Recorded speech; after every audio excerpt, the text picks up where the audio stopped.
Barbie Fortesa update. Yung sa post ni Miss Tony Aviles. Ang ganda pa nga ni Barbie. Naka all black outfit. Ay, naayusin yung kanyang glam team. Ay, pa si Miss Fatima Sassi. Miss Tony Aviles. And during Netflix event. Ayan, kung saan may bagong series si Barbie. Ayan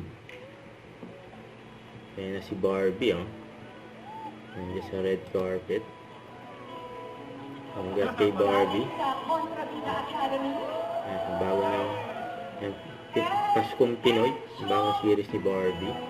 At makakasama niya dyan si Kuya Echong D. Ayan, si Rica Peralejo. Si Angelo De Leon. Nasa sila Bobby Andrew. Yun o, makakasama ni Barbie. Yan sa series. Ayan, Paskong Pinoy. Abangan niya sa December 3. Ayan, through Netflix.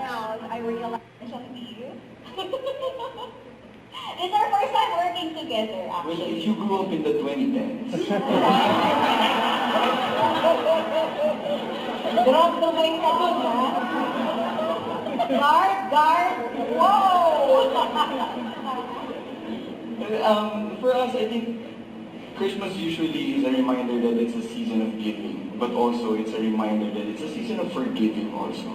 Our episode is rotating around, let's open our hearts for possibilities and opening our hearts to, making amends to those people that we thought we would have rifts with, but also at the same time, opening our hearts to a possible life together. So, yeah. Don't forget to subscribe, click the notification bell for more updates. This is Richard the Action Vlog. Stay tuned for more videos. See ya.